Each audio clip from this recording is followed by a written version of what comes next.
If tonight were your last conversation with God, what would you say? As the sky dims and night blankets the earth, we find ourselves standing at the doorway between day and rest. It is here, in this pause, that something sacred awaits. Not merely sleep, not simply silence, but an invitation. An invitation to come home. Home to yourself and home to God. In the stillness of evening, the world finally grows quiet enough for us to hear what heaven has been whispering all day. And for many of us, this moment before sleep is the only time we allow our hearts to slow, to soften, and to listen. Welcome to Daily Prayer. Here we do not rush, we do not strive, we rest, we reflect, we return to the arms of the one who has been waiting. You don't need the right words, you don't need to be in the right place, you simply need to be willing to open your heart. Tonight is not just the end of another day, it is the beginning of a holy encounter. So come, bring your tired soul, bring your restless thoughts, bring your questions, your grief, your joy, and most of all, bring your trust, even if it is hanging on by a thread. We live in a world that teaches us to keep climbing, keep proving, keep surviving. Even in our faith, we are sometimes taught to strive for more prayers, more devotion, more effort, until our spirituality becomes just another burden we carry. But the heart of God longs not for our effort, it longs for our surrender. There comes a point in every soul's journey when strength fails, when the hands that once carried others begin to tremble, when the mind that once planned and prepared now sits in quiet confusion. And when that moment comes, when all you can do is whisper, "Lord, I have nothing left," God leans in closer. He doesn't need your strength. He doesn't wait for you to put yourself together. He simply asks for your heart. Letting go doesn't mean giving up. It means placing what you cannot carry into the hands that never grow weary. It means saying, "I trust you with what I can't fix." Jesus said in Matthew 11:28, "Come to me, all who are weary and burdened, and I will give you rest." Not a demand, not a condition, a promise. A promise whispered not to the strong, but to the exhausted. Tonight, what are you carrying that was never yours to bear? Is it the fear for your children? The ache of an old loss? The pressure to be enough for everyone? The guilt of words said or unsaid? Lay it down now, one by one. Name each burden and release it. Say it softly if you must. Lord, I release my fear. I release my guilt. I release my control. I release my pride. This is sacred ground. You are not failing. You are being faithful. There's a difference between control and trust. Control says, I must hold it all together. Trust says, even if it falls apart, God will hold me. Letting go is not weakness. It is the highest form of worship. It is saying, I believe you are good, even when I do not understand. And in that moment, when your heart loosens its grip, peace will begin to settle over you like a gentle covering. Not because the world has changed, but because you have. You have placed your night into the hands of the God who never sleeps. So breathe, let go, and let God hold you now. We often overlook the sacredness of something as ordinary as sleep. In a culture that celebrates constant activity, hustle, and productivity, rest can feel like laziness. But in the kingdom of God, rest is holy. Sleep is not a luxury, it is a gift, a divine reset from the Father who created both day and night. Psalm 4:8 says, "In peace I will lie down and sleep, for you alone, Lord, make me dwell in safety." What a promise, what a quiet assurance that as you release your body to rest, God is guarding your spirit. Sleep is when we stop, but God doesn't. While we close our eyes, He continues to work. While we lay still, He arranges answers. While we dream, He draws near. Stillness is not the absence of action. Stillness is the fullness of trust. It is lying in bed with bills unpaid, relationships unresolved, and futures uncertain, and still choosing to say, I will rest because my God is faithful. Imagine this. A child falls asleep in the arms of their parent, trusting that all will be well. That child doesn't know how the lights stay on or how the doors are locked at night. They simply know they are held. Tonight, that child is you, and your Father is God. There's healing in holy sleep, the kind of healing you cannot manufacture with medicine or meditation. It is the renewal that happens when a soul yields to the shepherd of rest. Perhaps you haven't been sleeping well. Perhaps your dreams have been heavy. Perhaps your nights have been long and restless. Let this be the night that changes. Say this now. God, I give you this night. I release every fear and every thought. I welcome your peace to guard my mind and body. Let your bed become an altar. Let your breath become a prayer. Let your silence be a sanctuary. And let God turn your rest into restoration. You were never meant to carry the burden into your dreams. You were meant to lay it down and trust that what's too big for you is already held by Him. Tonight, sleep is not escape. It is encounter. It is a sacred meeting between your soul and the Spirit of the living God. Let stillness have its way. Let peace do its work. And let God restore you as you sleep. God doesn't always answer in dramatic displays. Sometimes His voice is a whisper in the night, a gentle nudge, a change so subtle we only recognize it later when we look back with clearer eyes and a softer heart. Tonight, we pause not to tell stories for the sake of inspiration, but to remind you that the same God who moved for them is moving for you.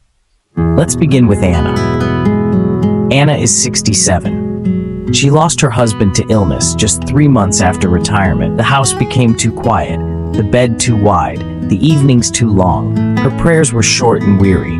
Lord, I don't know how to live alone. Help me. That was all she could say, night after night. Then one morning she woke up with a surprising thought.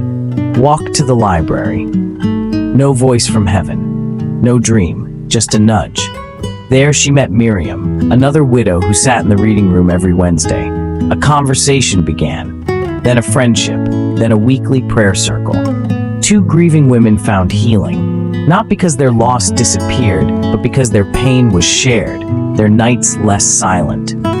God answered Anna, not with a miracle that reversed the past, but with a presence that healed her future. Then there's Michael, a retired school principal.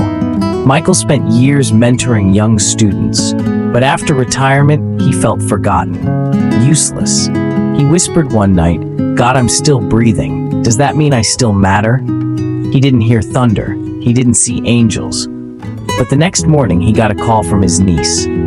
Uncle Mike, my son is struggling at school. Would you talk to him? One conversation led to tutoring. Tutoring became mentorship. His home became a safe space for teens needing wisdom. His kitchen table, once empty, now filled with laughter. Michael said, God didn't change my circumstances. He changed my awareness. I thought he was silent, but he was preparing an answer I didn't know how to ask for. And maybe your story hasn't turned around yet. Maybe the diagnosis hasn't changed. Maybe the prodigal hasn't returned. Maybe the marriage still feels like 2 strangers in the same house. But do not mistake silence for absence. God sees what you cannot. He's arranging a meeting. He's positioning a friend. He's orchestrating a shift. He's answering, but it may be in the night, in the stillness, in the waiting. Psalm 30 verse 5 says, Weeping may last for the night, but joy comes in the morning. It does not say you will not weep. It promises that your tears are not the end of the story. Tonight, remember this. Your unanswered prayers are not forgotten. They are being cultivated in silence. And in God's time, you will have your own story. A story of how in the darkest night the light began to break in. A story you will one day tell, not to prove anything, but to say, I've been there too, and God was faithful. Not every prayer we whisper at night is for ourselves. Sometimes the greatest miracles begin with the simplest request. God, please be near to them. Intercession, praying on behalf of someone else, is one of the most selfless and sacred acts a person can do. In the quiet of the night, when your own soul finds stillness, God may bring someone else's name to your heart. That name is not random. That name is a holy assignment. In James 5:16, we're reminded, the prayer of a righteous person is powerful and effective. Not loud, not fancy, just faithful. Intercessory prayer is not about having perfect words. It's about having a compassionate heart. It's about being willing to stand in the gap for those who can't stand at all. Consider this. A woman once shared how, every night before bed, she would light a candle and pray for a different neighbor. Many of them didn't know Christ. Some had mocked her. Others had shared their burdens in passing. She never saw dramatic changes. But one night, years later, her next-door neighbor knocked on her door in tears. "I don't know why," he said, "but I feel like God's telling me to ask you to pray with me." That man is now a deacon in his church, and it all began with one quiet woman lifting him up in secret night after night. There are souls tonight lying in hospital beds, far from hope. There are children trying to sleep while hunger gnaws at their bellies. There are elderly people staring at dark ceilings, wondering if anyone remembers they exist. You may not be able to reach them physically, but your prayers can. Your intercession crosses distance. It crosses language. It crosses pain. When you say, "Lord, comfort those who are lonely," your words reach nursing homes and jail cells. When you whisper, "God, protect every child with no home tonight," heaven hears and responds. There is no such thing as a small prayer when it's birthed in love. And here's the mystery. When you pray for others, God often moves in your own life in unexpected ways. Why? Because intercession aligns you with the heart of Jesus, the one who, even on the cross, said, "Father, forgive them." Tonight, let's pause. Let's name those who need prayer. Whisper the names of your children, your spouse, that friend who's battling depression, the colleague who's caring for a sick parent, the stranger you saw on the street today. Ask God to move. Ask God to heal. Ask God to show himself kind. And as you lift others up, feel the Spirit lifting you too.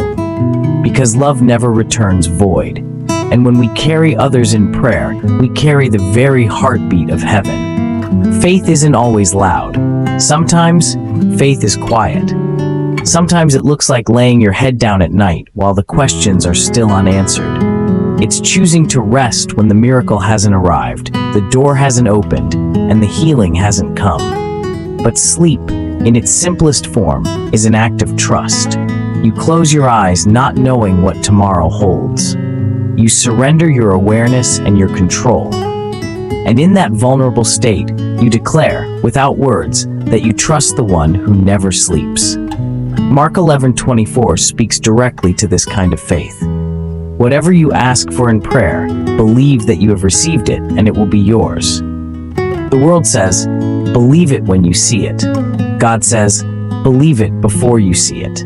This is the faith of the night, a faith that whispers, I trust you, even in the absence of evidence. Picture a garden in the dead of winter. The ground is hard, the trees are bare, nothing appears alive. But beneath the surface, seeds are already pushing towards spring. You may not see growth, but that doesn't mean it isn't happening. In the same way, your prayers are like those seeds. You plant them in faith, you cover them in prayer, and while you rest, God waters them with His promises. Tonight, speak these words aloud. God, I cannot see the way, but I trust you know it. I don't feel strong, but I believe you are. I don't know the outcome, but I know you love me. So I rest, not because everything is perfect, but because you are present. Faith is not a denial of reality. It's an embrace of a greater one. A reality where God is still in control. A reality where nothing is wasted. A reality where tomorrow holds miracles we cannot yet imagine. Maybe you feel like you're at the end of yourself. Maybe every prayer you've prayed feels like it vanished into silence. But faith is not about feelings. Faith is a decision. So tonight, choose to believe, choose to hope, choose to rest. Let hope wrap around you like a blanket. Let the promises of God be your lullaby. Say this, Lord, tonight I choose faith. I choose hope. I choose peace. I choose you. And when morning comes, rise not with fear, but with expectation. Because the God you trusted in the night is already working miracles for your tomorrow. One of the most difficult places to find ourselves in is the place of unanswered questions. When you've prayed and the silence stretches on, when you've cried and no response echoes back, when you've pleaded and heaven seems quiet. But dear friend, God's silence is not his absence. It is often his invitation. Isaiah 55:8-9 says, "For my thoughts are not your thoughts, neither are your ways my ways. As the heavens are higher than the earth, so are my ways higher than your ways, and my thoughts than your thoughts." It may be hard to understand, but the silence of God is not a void. It's a sacred pause. Think of a gardener in early spring. The seeds have been sown, but nothing yet pushes through the soil. Does that mean the gardener has forgotten the garden? No. It means a process is taking place underground, a holy work hidden from sight. And so it is with your prayers. Sometimes the silence is where faith matures. It's where roots grow deep. It's where dependence shifts from emotion to truth. Many of the most faithful believers in Scripture experienced God's silence. Joseph sat in a prison cell for years after being betrayed by his brothers. Still, God was preparing a palace. Hannah cried in the temple, year after year. Her silence ended with Samuel, a prophet who would change a nation. Even Jesus, hanging on the cross, cried out, "My God, why have you forsaken me?" And yet in that silence, the greatest redemption was being accomplished. If God is quiet tonight, it does not mean he has turned away. It may mean he is drawing you into deeper trust. Faith is not built only on the answers. It is built on the presence of God in the mystery. Say this: "Lord, I don't hear you right now, but I believe you are near. I don't see the way, but I trust you are guiding me. I don't understand, but I choose to walk with you anyway." Let this be your worship in the silence. Let this be your offering in the waiting. Let this be the night your faith grows, not because of what you feel, but because of who you know God to be. In the silence, you are not alone. You are simply being invited closer. The night has grown deep. The world has hushed. And in this sacred quiet, there is a deeper reality. You are safe. Not because all your problems are solved, not because your questions are answered, but because the one who holds all things holds you.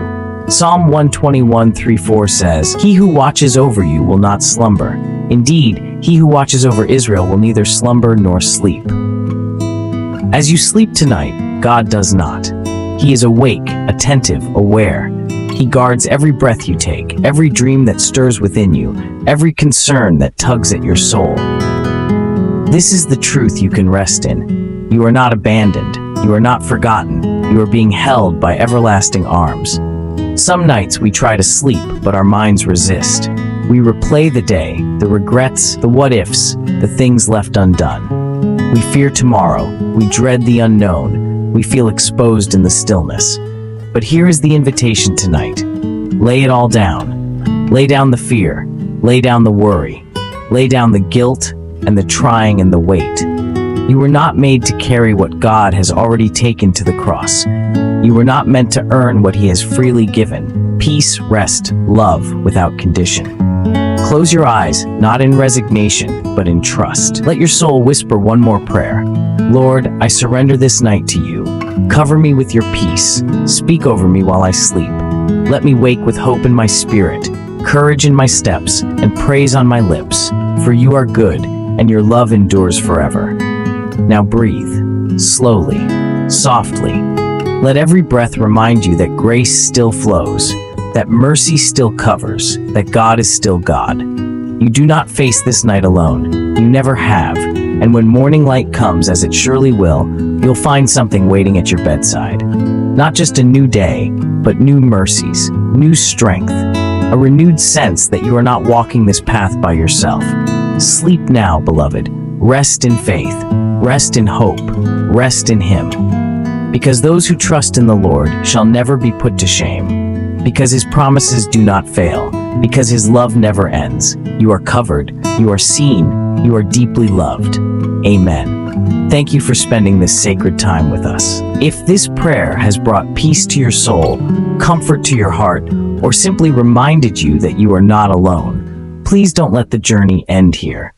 Subscribe to Daily Prayer, so each night, before the world goes quiet, your heart can be reminded that heaven is listening. Leave a comment below. I prayed tonight. You never know who else might be encouraged by your words. We are more than viewers. We are a family of faith. So come back tomorrow. Come back every night. You need a reminder that peace is possible, that miracles still happen, that God has never stopped watching over you. Rest well, beloved. The Lord is covering your night with peace, and He is already filling your tomorrow with miracles. Good night, and may His presence never leave your side.